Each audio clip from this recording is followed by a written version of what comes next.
بشر حافی کا سارا شہر قدر کرتا، پیار کرتا. وہ بغداد کا ایک تاجر کہتا جی مجھے نہیں بابا اچھا لگتا. بھی آپ کو کیوں نہیں اچھا لگتا؟ توجہ ہے میری بات پر؟ آپ لوگ زیادہ تھکے ہوئے تو نہیں؟ کچھ دوست نا مجھے گھورتے ہیں تھوڑا تھوڑا، پتہ نہیں میں کیونکہ کمزور آدمی ہوں تو مجھے احساس ہوتا ہے کہ یہاں تو دیر سے بیٹھے ہوئے یا کوئی ایسی بات ہے جس کی وجہ سے مجھ سے ناراض ہے.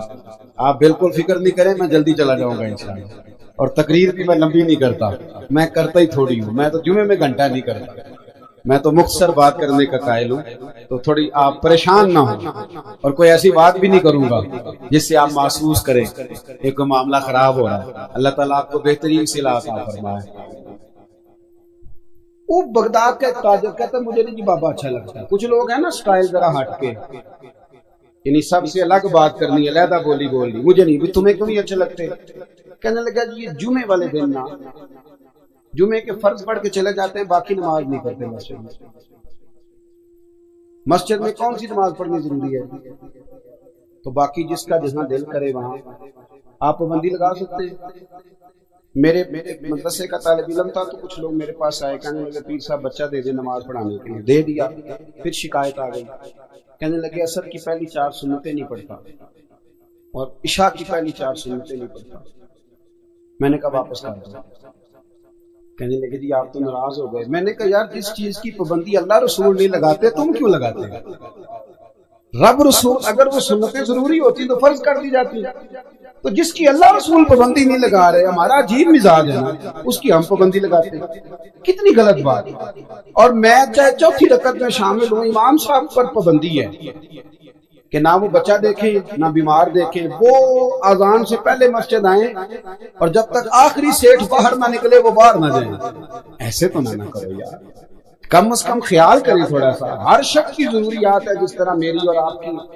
وہ کہتے تھے یہ پڑھ کے نا فرض جمعے والے دن چلے جاتے تھے، باقی نماز میں مجھے اچھا نہیں لگتا. ایک دن ایک بندے نے سمجھایا اس تاجر کو کہ یار تو اس اتنی سی بات پر ایک بزرگ پر تنقید کرتا ہے. اور ہمارا مزاج ہے 99 خوبیاں ہوں گی، ایک خامی ہوگی پر ہم خامی کا ذکر کریں گے. حالانکہ انسان ہے، ایک خامی تو رہے گی، خامی کا ذکر کریں گے. ایک دن جب بڑا سمجھایا تو تاجر کہتا ہے میرے دل میں خیال آیا پتہ تو کروں بابا جاتا کہاں ہے جمعے کے فرض پڑھ. کہتے ہیں حضرت کے ساتھ میں نے جان بوجھ کے ان کے ساتھ نماز پڑھی. جب وہ فارغ ہوئے تو وہ جلدی سے نکلے تو میں بھی تھوڑا چپ چپ کے پیچھے پیچھے ہوا. بغداد کی ایک دکان سے انہوں نے نان خریدے. میں نے پھر بدگمانی کی، میں نے کہا اوہو پیر صاحب کو بھوک نے ستایا تھا، اس لیے سنت بھی چھوڑ دی، نوافل بھی چھوڑ دی. پھر وہ آگے گئے تو انہوں نے کباب ہوٹل سے کباب لیے تو میں نے کہا ان کی عمر دیکھو اور ذائقے دیکھو. پھر بدگمانی. کہتے ہیں پھر وہ جنگل کی طرف بڑھے تو میں نے کہا مولانا لوگوں سے مریدوں سے چھپ کے کھائے گا. لیکن کہتے ہیں تھوڑا سا سفر طے ہوا تو ایک کچا مکان ہے، باہر سے کنڈی لگی ہوئی. حضرت بشر حافی نے خود دروازہ کھولا اور کہتے ہیں میں سوراخ سے دیکھ رہا تھا ایک فالج زدہ بوڑھے بیمار بابا جی لیٹے اور ان کے منہ سے رطوبتیں پانی کی نکل رہی ہیں. کہتے حضرت بشر حافی دوڑ کے آگے بڑھے، پہلے ان کو سیدھا لٹایا، پھر ایک پیالہ لیا، مٹکے سے پانی ڈالا اور پھر اپنا امامہ کھولا اور پانی میں بھگو کے تو بابا جی کا منہ صاف کیا اور پھر پہلا لقمہ بابا جی کے منہ میں ڈال کے کہنے لگے معاف کرنا ذرا مجھے جمعے والے دن دیر ہو جاتی ہے، ابھی تو میں نے سنتیں بھی پڑھنی ہے، ابھی تو نوافل پر ادا کرنے ہیں، جمعہ تھا تو ذرا دیر ہو گئی ورنہ روز وقت پہ آتا ہوں. وہ شخص کہتا ہے میرے وجود کے رونگٹے کھڑے ہو گئے، میں کیا سوچتا تھا اور بن کیا گیا. اور فرماتے ہیں پھر وہ بیمار بزرگ وہ بولے اور کہنے لگے بشر حافی میرے تو اپنے بھی مجھے چھوڑ گئے اور 14 سال ہو گئے ہیں تو میری 2 وقت کی روٹی لے کے آتا ہے. میں پتہ نہیں زندہ لاش کب تک بنا رہوں گا، تو کب تک آئے گا؟ خدا کے بندے تو ہیں ہزاروں اور بنوں میں پھرتے ہیں مارے مارے، میں اس کا بندہ بنوں گا جس کو خدا کے بندوں سے پیار ہوگا. کہا 14 سال سے آ رہے ہو، کب تک آؤ گے؟ جناب بشر حافی نے اپنے ہاتھوں سے بابا جی کے آنسو پوچھے اور پھر فرمانے لگے آج کے بعد یہ لفظ نہ ادا کرنا، یہ جو سارا شہر میری عزت کرتا ہے اور جانور بھی قدر کرتے ہیں تو یہ میرے چلے اور وظیفوں کی وجہ سے نہیں ہے. میں آپ جیسے لوگوں کی خدمت کرتا رہتا ہوں تو رب نے مخلوق کے دلوں میں میری محبت پیدا فرما دی. محبت پیدا کرتا ہے۔ وہ کہتے ہیں کھانا کھلا کے حضرت بشر آپ ہی باہر نکلے تو میں قدموں میں بیٹھ گیا، میں نے کہا مرید کر لے۔ کہنے لگے ایک شرط ہے، توجہ ہے میری بات پر، یہاں کرامت ہوتی بھی نہیں تو لوگ فیس بک پہ دے دیتے ہیں کمپنی کی مشہوری کے لیے۔ کیا تماشا ہے، جو باتیں چھپانے کی تھی وہ بتا رہے ہو، یہ کیا بگاڑ دیا تصوف کا رنگ، جڑے محرم راز حقیقت دے وہ تے راز حقیقت کھول دے ہی نہیں، اے جنہ ویکھیا نہیں او کرن گلاں، جنہ ویکھ لیا او تے بول دے ہی نہیں، تو بات ہی نہیں کرتے۔ وہ تو حضرت بشر آفی فرمانے لگے ایک شرط ہے اگر تو نے میرا مرید ہونا ہے۔ کہا وہ کیا؟ فرمانے لگے یہ جو تو نے دیکھا ہے نا میری زندگی میں کسی سے بات نہ کرنا، یہ میری شرط ہے۔ پھر فرمانے لگے یہی تو چند نیکیاں جن کے سبب اللہ قیامت پہ رحم فرمائے، یہ بھی لوگوں کے سامنے لے آ۔ وہ شخص کہتا ہے جسے میں سمجھا کرتا تھا نا کہ یہ ان کا گناہ ہے، وہ ان کی سب سے بڑی نیکی نکل آئی۔ بہت ساری جگہوں پہ ہم سمجھ کچھ رہے ہوتے ہیں اور نکلتا سوچ صاف کرے، اچھی کرے، جو جس مقام پہ ہے اسے وہاں وقار دینا سیکھے، عزت دینا سیکھے۔ دوسری اصلاح معاشرہ کے لیے میرے ذہن میں جو بات ہے وہ یہ ہے کہ زندگی میں نا خودداری پیدا کرے، خودداری۔ یہ جو آج مزاج بن گیا نا دوسروں کے مال پر نظر اور کسی کا ہاتھ تھام کے راتوں رات بڑا ہونے کی کوشش، اس سے باہر آ گیا۔ اللہ نے جہاں مجھے بہتر سمجھا رب نے وہاں مجھے بٹھایا، اور اللہ نے جہاں آپ کو بہتر سمجھا اللہ نے آپ کو وہاں۔ دیکھیں نا اس محفل میں میری کارکردگی صرف اتنی ہے کہ میں تقریر کر رہا ہوں، اس محفل کا سب سے بڑا کارکن وہ ہے جس نے سب سے زیادہ محنت کی ہے، اس کا اعزاز سب سے زیادہ ہے۔ وہ اشتہار لگانے والوں کو اکثر اسٹیج پر بیٹھنے کی جگہ نہیں ملتی، حالانکہ اصل کام ان لوگوں کا ہوتا ہے جو یہ محنت کرتے ہیں، جدوجہد۔ تو رب کریم نے جہاں جس کو رکھا ہے نا اللہ نے اسے وہی پسند کیا ہے۔ ہم نا ناراض نہ ہونا، ہم سب کی ایک چھوٹی سی سیاست ہے، ہم نا اپنی سیاست کے زور پر آگے جانا چاہتے ہیں۔ جب انسان چلاکیاں کرنے کی کوشش کرتا ہے تو پیچھے رہ جاتا ہے، اور جب اپنے آپ کو اپنے رب کے حوالے کر دیتا ہے تو اللہ رسول سے کبھی ضائع نہیں کرتا۔ اللہ رسول کبھی ضائع، ہماری وہ جو چکر بازی ہے نا، میری ملت کا جوان پڑھا لکھا ہے، خوبصورت ہے، قد کاٹ والا ہے اور بڑا کچھ کر سکتا ہے، لیکن وہ سوچتا ہے کہ میری لندن والی پھپھو مہربان ہو گئی تو پھر میرا کام بنا، امریکہ والے ماموں نے میرا ہاتھ تھام لیا تو پھر میں بچ جاؤں گا، وہ سیٹھ اگر میرے ساتھ سیٹ ہو گیا تو نظام چل جائے گا۔ تو بچے خواب دیکھتے ہیں کہ میں سویرے اٹھوں تو نوٹوں سے بھرا ہوا تھیلا میری دہلیز پہ پڑا ہوگا۔ یہ کاہل قوموں کی سوچ، اور اتنی اب ہماری گراوٹ ہے سوچ کی، اور خودداری سے اتنے دور چلے گئے کہ شادیاں سیاسی ہونے لگی۔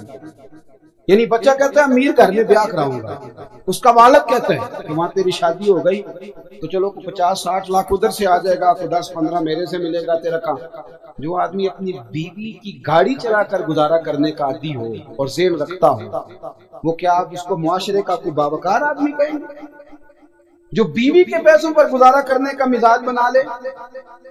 اقبال کہنے لگے غیرت ہے بڑی چیز جہان تگ و دو، غیرت ہے، بولیے، غیرت ہے بڑی، دنیا میں کوئی پیشہ برا نہیں، ریڑی لگانا بھی بڑی اعلیٰ بات، بہت اعلیٰ بات ہے، بہت۔ میرے ساتھ بہت سارے لوگ نا تصویریں کھنچواتے ہیں، حالانکہ میں زیادہ قائل نہیں ہوتا، شاید آج تک میں نے ڈیمانڈ نہیں کی کہ میری فوٹو کھینچے، اور ہو سکتا ہے مطلب یہ کنفرم نہیں، لیکن میری دانش بینش میں ایسا نہیں کہ میں نے کبھی اپنے آپ سے فوٹو بھی کھینچی ہے، مزاج نہیں، طبیعت نہیں، دلچسپی نہیں۔ لیکن میرے گاؤں کا ایک موچی ہے، جوتے گانٹتا ہے، اس شخص نے 4 بیٹیاں بیائی ہیں جوتے گانٹ کا، اور میرے ابا جی بتایا کرتے تھے کہ جن دنوں نا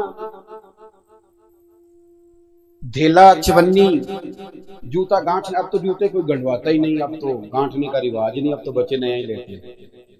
تو جوتا گانٹنے کے لیے جب اس کو دیتے تھے تو چونی اگر اس کی ہوتی تھی نا تو اس کو کہتے تھے نا روپیہ تو رکھ لے، تو کہتا کیوں رکھوں جی، میری چونیاں تو میں نے چونی لینی، اور ناراض ہو جاتا تھا۔ 4 بیٹیوں کی شادی کی ہے اس نے، پھر اللہ نے اسے عمرہ بھی کرایا، اور اور آج بھی وہیں بیٹھا ہے. تو میں جب گاؤں جاتا ہوں تو میں کہتا ہوں چاچا میں تیرے ساتھ تصویر کھنچوانی ہے. تو مجھے کہتے ہیں پتر میرا تو منہ بھی نہیں تو گیا میرے ساتھ فوٹو. تو میں کہتا ہوں یار تو ایک انسان ہے, تو ایک مثال ہے. جس بندے نے ہاتھ پھیلانے سے نفرت کی ہو, اب تو چندہ ہی چندہ رہ گیا, چندہ ہی چندہ. اس کے علاوہ اللہ معاف کرے کوئی دوسری شے. میں گلاسکو میں تھا تو مجھے ایک صاحب کہنے لگے آپ نے کوئی اعلان شلان نہیں کرنا, مدرسہ نہیں ہے. میں نے کہا مدرسے بڑے ہیں اور اللہ کا فضل ہے, کیونکہ وہ نبی کریم کے نام کے ہیں تو ہمیں کبھی کمی کوئی نہیں آئی, کبھی نہیں کمزوری ہے, رونے کا مزاج بھی نہیں.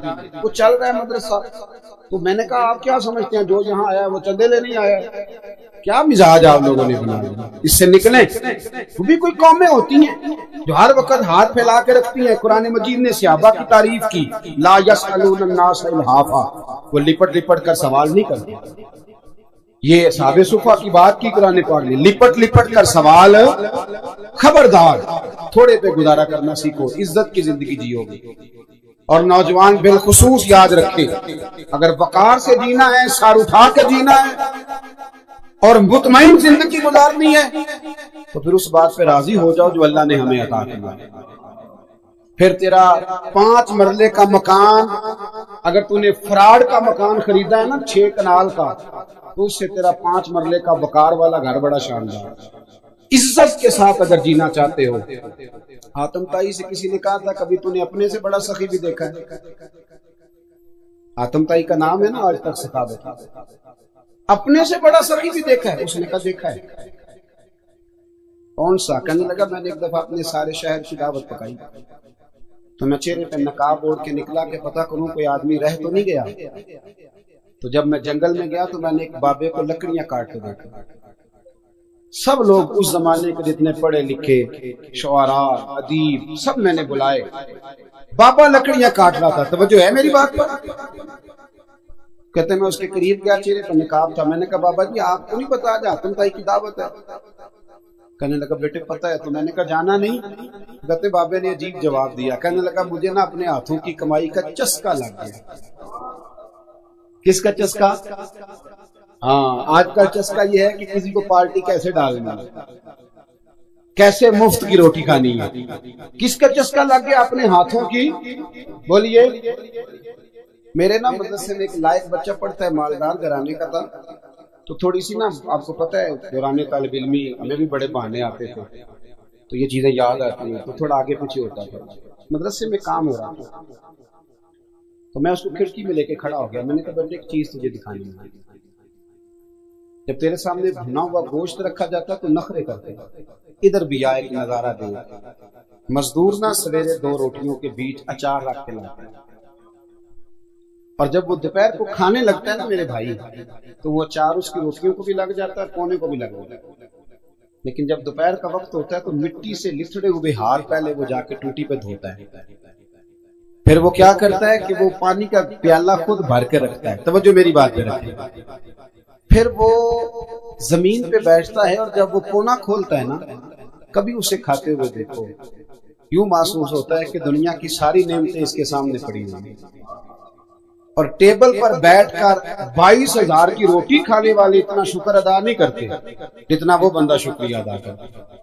یا اللہ تیرا شکر ہے, یا اللہ تیرا شکر ہے. اور ان کو لفظ نہیں سیدھے پڑھنے آتے, ویسے بھی لفظ تاثیر سے بنتے ہیں, تلفظ سے نہیں.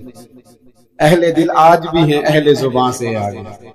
صحیح تلفظ نہیں ادا کرنا آتا, لیکن جب وہ ہاتھ باندھ کے کہتے ہیں نا یا اللہ تیرا شکر ہے, تو یوں محسوس ہوتا ہے کہ روٹی تو اس بندے نے کھائی, کھانا تو, ورنہ شادی کے موقع پر اتنا کھایا نہیں جاتا جتنا تباہ کیا جاتا, کیونکہ مفت کا ہوتا ہے نا, مفت کا.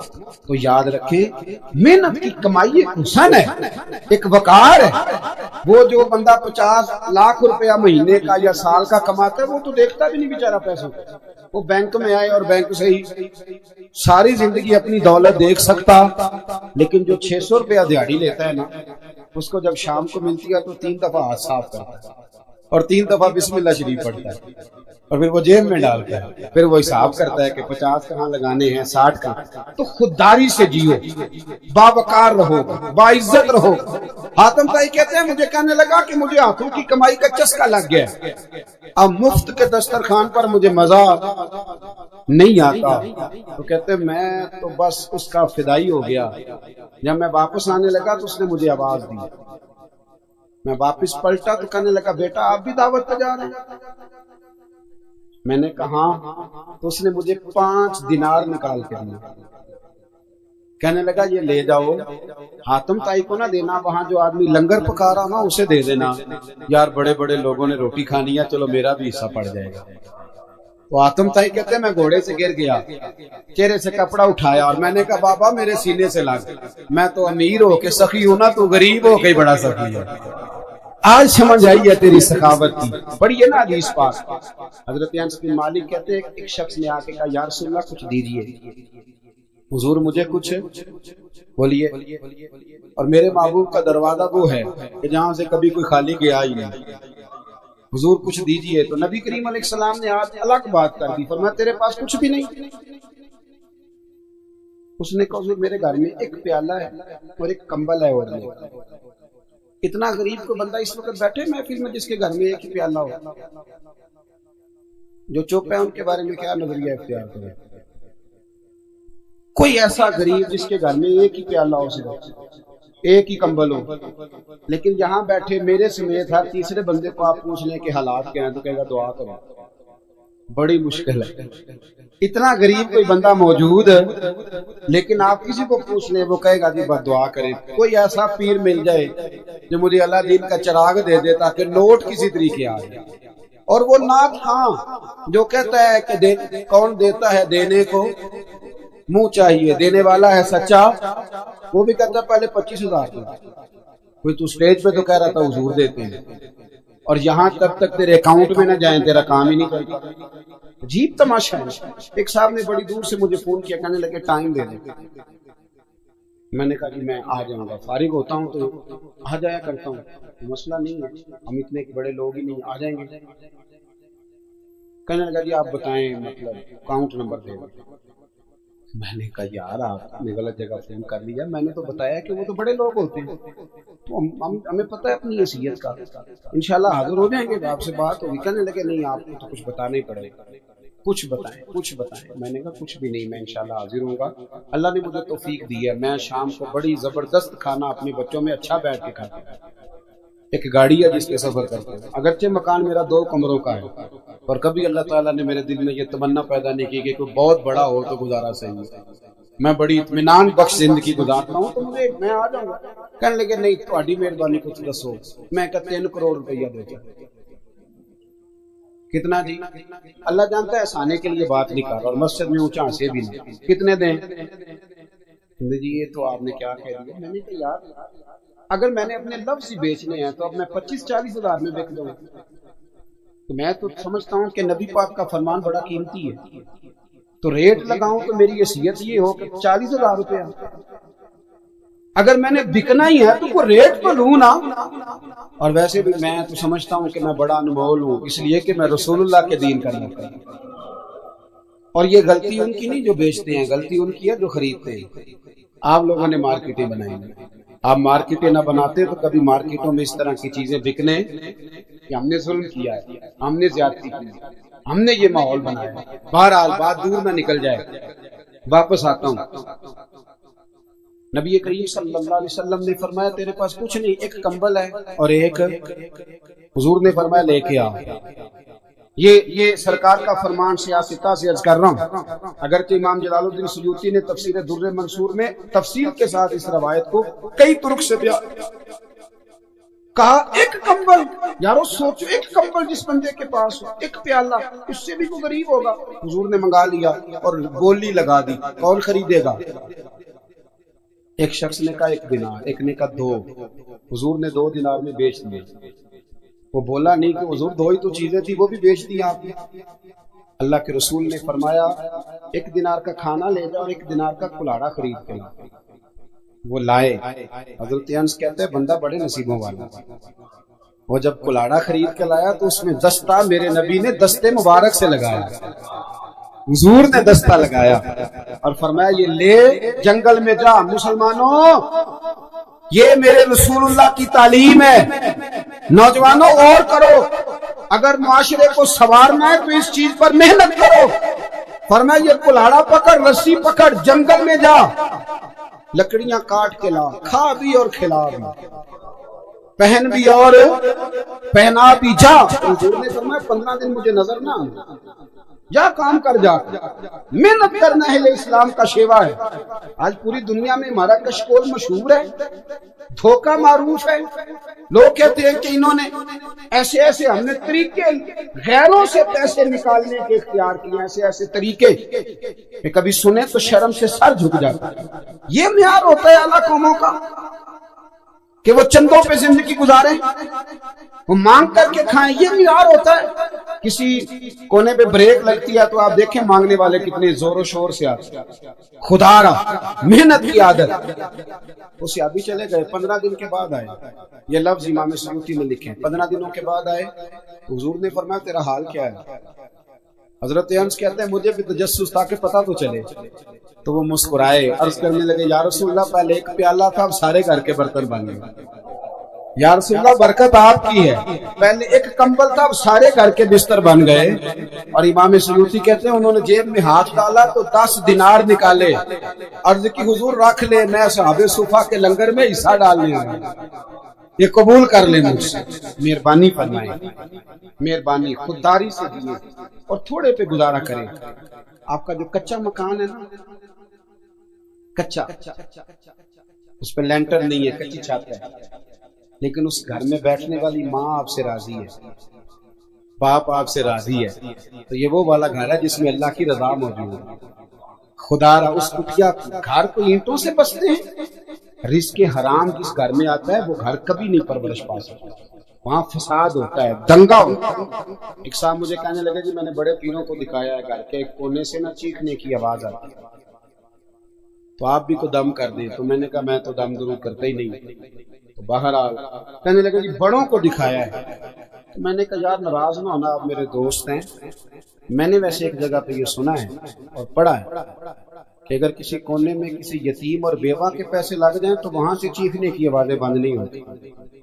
اس پہ بھی تھوڑی غور کرو کہ کہیں کسی کا ناجائز پیسہ تو نہیں لگ گیا۔ میں تھوڑا سا کبھی کبھی مجھے علماء موقع دے دیتے ہیں کسی میٹنگ میں بات کرنے کا، تو وہاں بھی میں کہہ دیا کرتا ہوں، کہہ دیتا ہوں۔ مجھ شیخ صاحب نے کہا تھا کہ اگر آپ کے بچے تعلیم حاصل نہ کریں تو آپ کیا کہیں گے؟ تو میں نے کہا میں کہوں گا کہ میرے سے مدرسے کے بچوں کے ساتھ زیادتی ہو گئی، اس لیے میرے بچے نہیں پڑھ سکتے۔ اگر میں ان سے پیار کرتا تو رب میرے بچوں پہ بھی فضل فرماتا، لیکن ان کے ساتھ ظلم ہوتا رہا۔ اب دیکھیں نا، تقوی بیان کرتا ہوں میں کہ میں نے کبھی مدرسے کا کھانا نہیں کھایا، حالانکہ تقوی یہ ہے کہ تو وہی کھانا کھا جو مدرسے کے بچے کھاتے، تیرے بچے بھی وہی کھائیں تاکہ تجھے پتا چلے کہ یتیم مسکین بیچارے کیسے گزارا کرتے، تو وہی کھا۔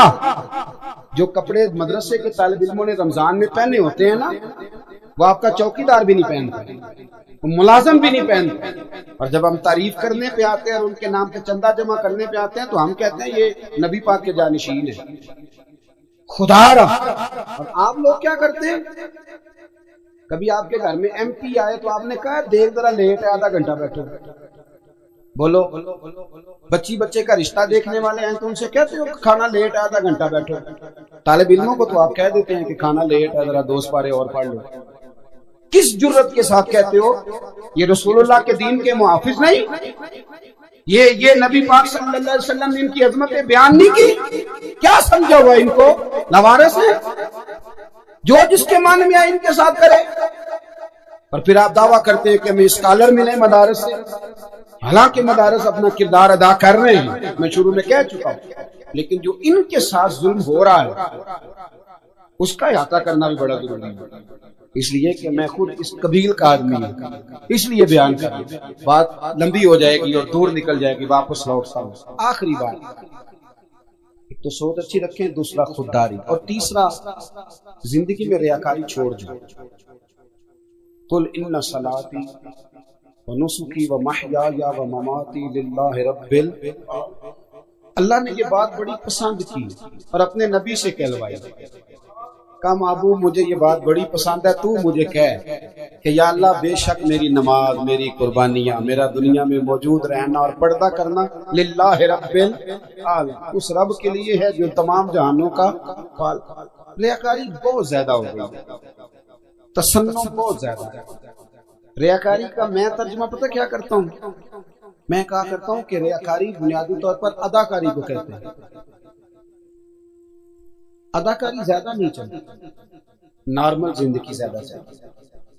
ہم نا تصنع کرتے ہیں، دکھاوا کرتے ہیں، اور اس سے گھٹن پیدا ہو رہی ہے ماحول کے اندر۔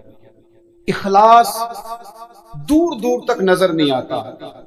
بیوی کپڑے وقت پہ دھو کے دیتی ہو، کھانا ٹائم پہ پکاتی ہو، سارے کام کرتی ہو، لیکن اگر خامد کو شک پڑ جائے کہ میرے ساتھ مخلص نہیں، گھر چلتا ہے؟ وہ سارے کام تو کر رہی ہے، صرف مخلص ہی نہیں نا، تو گھر چل جاتا ہے۔ بول نہیں رہے آپ۔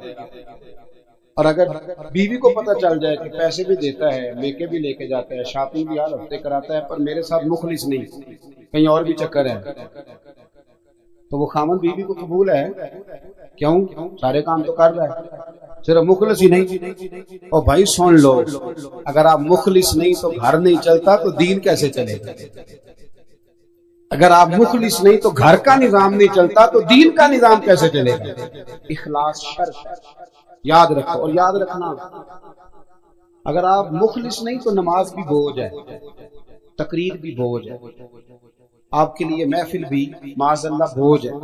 لیکن اگر آپ مخلص ہیں تو پھر یہ آپ کا شوق ہے، پھر یہ آپ کا مشن ہے، پھر یہ آپ کا لطف ہے، پھر یہ آپ کا ذائقہ ہے۔ پھر ایک ایک لفظ ہو۔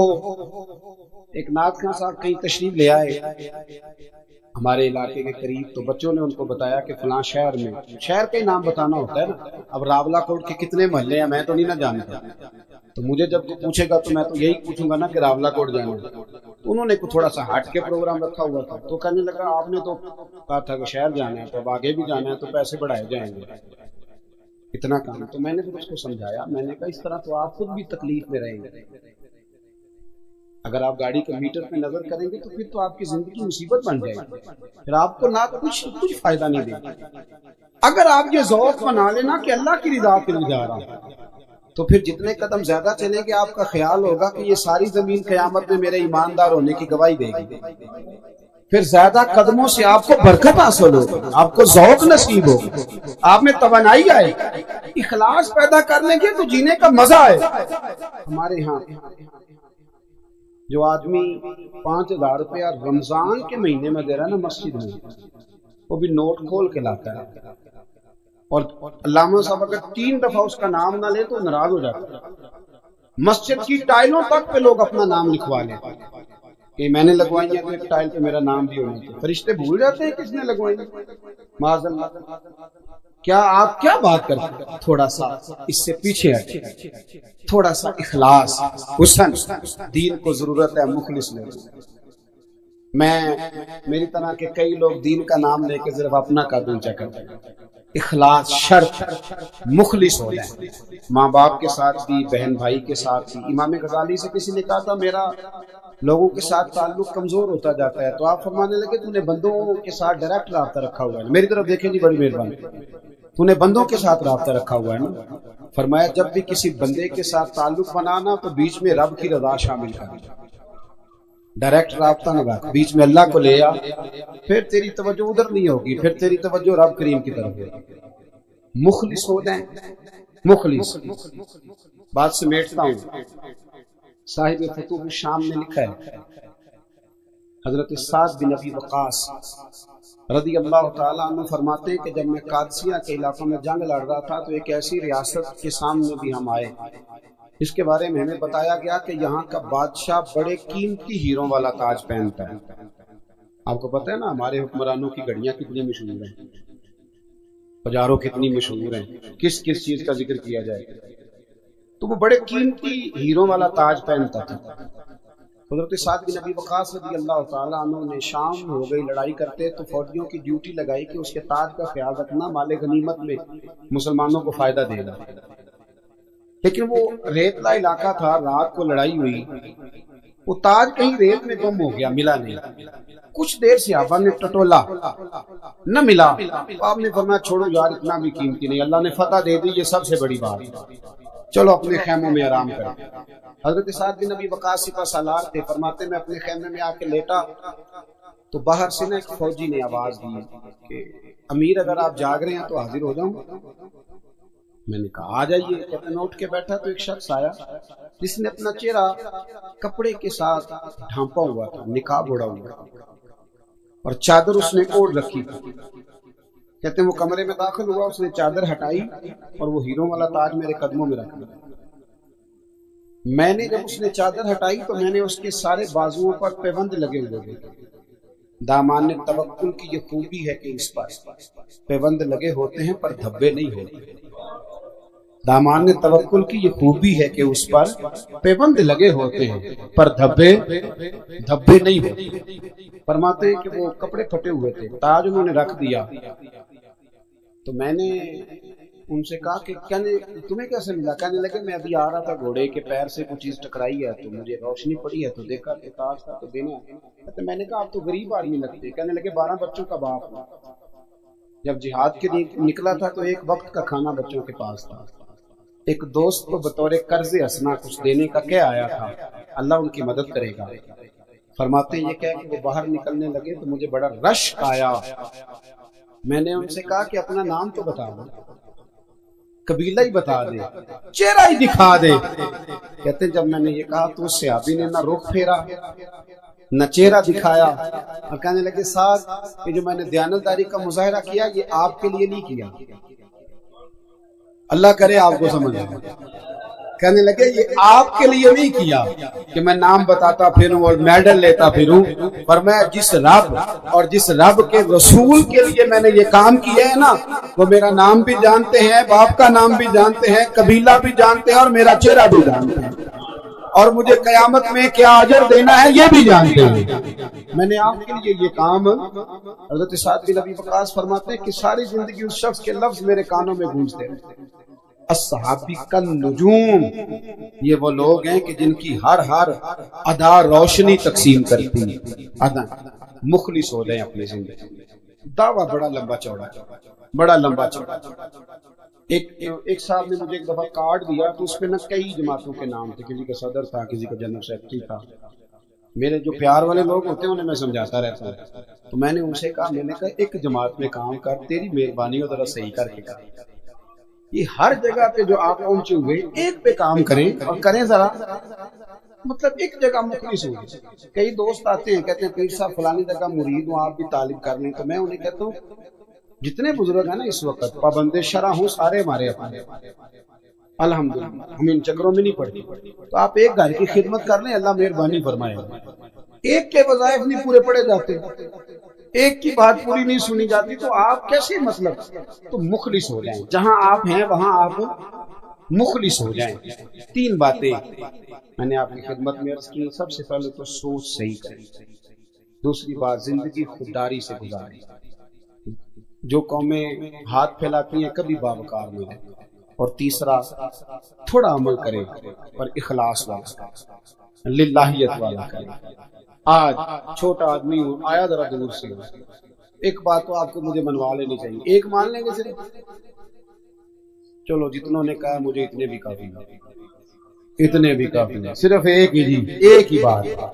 آج آپ نے میرے کہنے پہ نہ ایک کام کرنا چاہیے، اخلاص کی بات، کسی کو نہ پتا، آپ کے بچوں کو بھی نہیں، صرف 2 رکعتیں نماز چھپ کے پڑھ کے، 2 نفل صرف چھپ، کسی کو نہ پتا، اور ایک دعا مانگیں یا 2 دعائیں مانگیں پر اکیلے میں چھپ کے، صرف 3 بار درود شریف پڑھیں پر پڑھیں چھپ کے، کسی کو پتا نہیں، اور پھر آپ اپنے بستر پہ آ کے لیٹ جائیں، اور پھر آپ اپنے دل میں محسوس کیجئے گا کہ رب نے آپ کو سکون کتنا عطا فرمایا۔ شرط یہ ہے کہ راز آپ کا اور اللہ رسول کا، تیسرا کو بندہ شریک۔ یہ ایک دفعہ آج کر کے دیکھیں، اگر عمل آپ کے دل کو ٹھنڈا کرے تو پھر باقی سارے عمل بھی چھپانے شروع کریں۔ نیک عمل کو قیمتی، مجھے آج تک نہیں سمجھ آئی، کسی بندے کے گھر میں 10 لاکھ روپیہ پڑا ہو تو گلی میں آ کے بتاتا ہے،